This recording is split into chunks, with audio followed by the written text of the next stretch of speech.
Hello viewers, పచ్చి చిగురుతో చిత్రాన్నం ఎలా తయారు చేసుకోవాలో ఈ వీడియోలో నేను చూపించబోతున్నానండి. ముందుగా నా ఉషశ్రీ ఛానల్ చూస్తున్న మీ అందరికీ చాలా చాలా థ్యాంక్స్. చిగురు చిత్రాన్నానికి చిగురును పుల్లలు లేకుండా ఒలిచిపెట్టుకోవాలి. అంటే ఇలా మధ్య మధ్యలో కాడలు ఉంటాయి కదా, వీటన్నిటినీ తీసేసి చిగురును బాగా ఆకులను మాత్రమే సపరేట్ చేసి పెట్టుకోవాలి. ఈ విధంగా పుల్లల్ని పక్కకు తీసేసుకోవాలి. పచ్చి చిగురని ఎందుకన్నానంటే ఈ చిగురును ఎండబెట్టుకొని ఎండు చిగురుతో కూడా మనము చిత్రాన్నం చేసుకోవచ్చండి. అది కూడా చాలా బాగుంటుంది.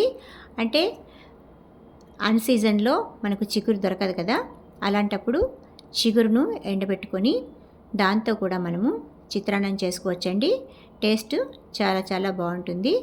కానీ ఇప్పుడు సీజన్లో బాగా దొరుకుతుంది కదా, అందుకని నేను కూడా ఈ సీజన్లో అప్పుడప్పుడు ఎక్కువగానే చేస్తూ ఉంటాను.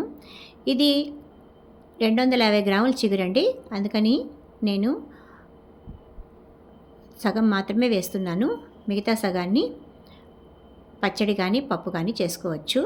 అంటే 250 గ్రామ్స్ రైస్కు ఇందులో సగం మాత్రమే, అంటే 125 గ్రామ్స్ చిగురు అయితే సరిపోతుందండి.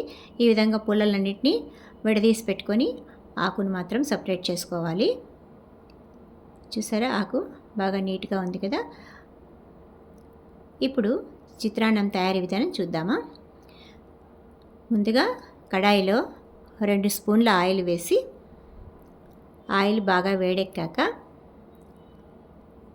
1 స్పూన్ జీలకర్ర వేయాలి. ఈ విధంగా 1 స్పూను జీలకర్ర వేసుకున్న తర్వాత 2 స్పూన్ల ధనియాలు వేసుకోవాలి. మంటను సిమ్లోనే పెట్టుకోవాలండి, ఎందుకంటే పోపు దినుసులు మాడిపోతాయి కదా, అందుకని మంటను ఎప్పుడు సిమ్లోనే పెట్టుకోవాలి. ఈ విధంగా 2 స్పూన్ల ధనియాలు వేసేసుకొని ఆ తర్వాత కొద్దిగా మెంతులండి, ఇది కేవలం వాసనకి మాత్రమే వేసుకోవాలి. ఈ విధంగా కొంచెం మెంతులు వేసుకున్న తర్వాత ఇప్పుడు 7-8 ఎండుమిర్చిని తీసుకొని వేసుకోవాలి. పోపు దినుసులు మాడిపోకుండా బాగా నెమ్మదిగా వేయించుకోవాలి. తర్వాత 2 స్పూన్ల తెల్ల నువ్వులండి, ఈ తెల్ల నువ్వులను చివరగా వేయాలి, ఎందుకంటే ముందుగా వేస్తే మాడిపోతాయి కాబట్టి లాస్ట్లో వేసుకుంటే కరెక్ట్గా దోరగా వేగుతాయి. ఈ విధంగా బాగా వేగిన తర్వాత చూసారా, ఈ కలర్ రావాలి. ఈ కలర్ వచ్చిన తర్వాత ఇప్పుడు తగినంత ఉప్పు వేసుకొని పౌడర్ చేసుకోవాలి. ఈ మాత్రంగా పౌడర్ చేసుకుంటే చాలు. ఇలాగ పౌడర్ చేసుకున్న తర్వాత మళ్ళీ కడాయి పెట్టుకొని అందులో 4 స్పూన్ల వరకు ఆయిల్ వేసుకొని పల్లీలను వేసుకోవాలండి. ఇవి కూడా 4 స్పూన్ల పల్లీలు వేసుకొని వేయించుకోవాలి. వీటిని బాగా దోరగా వేయించుకొని పక్కకు తీసి పెట్టుకోవాలి. పల్లీలు మాడకుండా తీసుకోవాలి. తర్వాత అదే కడాయిలోనే 1 స్పూన్ ఉద్దిపప్పు, 1 స్పూను శనగపప్పు, ఆ తర్వాత 1 స్పూను ఆవాలు, 1 స్పూన్ జీలకర్ర వేసుకొని పోపు పెట్టుకోవాలి. ఇలాగా 1 స్పూన్ ఆవాలు, 1 స్పూన్ జీలకర్ర వేసుకొని పోపు పెట్టుకున్న తర్వాత 2 ఎండుమిర్చి వేసుకొని కొద్దిగా మాడకుండా వేయించుకోవాలండి.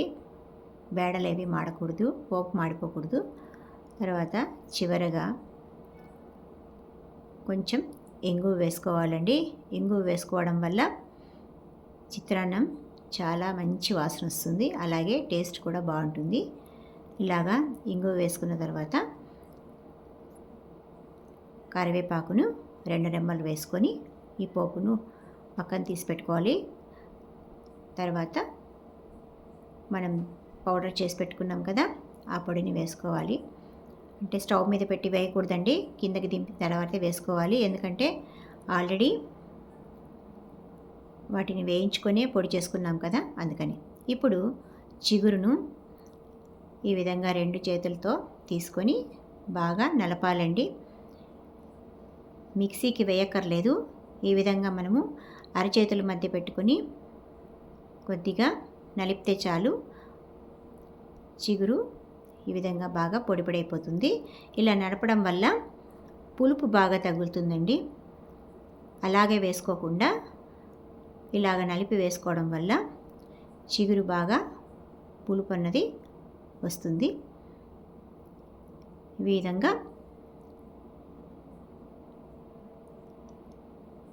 చిగురుని ఈ విధంగా నలుపుకున్న తర్వాత మనము పోపు వేయించుకున్నాం కదా, ఆ పోపు వేసుకున్న బాణల్లోనే వేడి వేడి అన్నాన్ని వేసుకోవాలి. వేసిన తర్వాత నలిపి పెట్టుకున్న ఈ చిగురును అన్నం మీదకి వేసుకోవాలి. అంటే వేడి అన్నంలో చిగురు బాగా మగ్గాలి. దాన్ని మళ్ళీ పొయ్యి మీద పెట్టక్కర్లేదండి. ఈ విధంగా అన్నం మధ్యలో వేస్తే చాలు, చిగురు బాగా ఉడికిపోతుంది. చిగురు వేసిన తర్వాత మళ్ళీ పైన ఒక లేయరు వేడన్నాన్ని వేసుకోవాలి. వేసుకున్న తర్వాత పసుపును కొద్దిగా వేసుకొని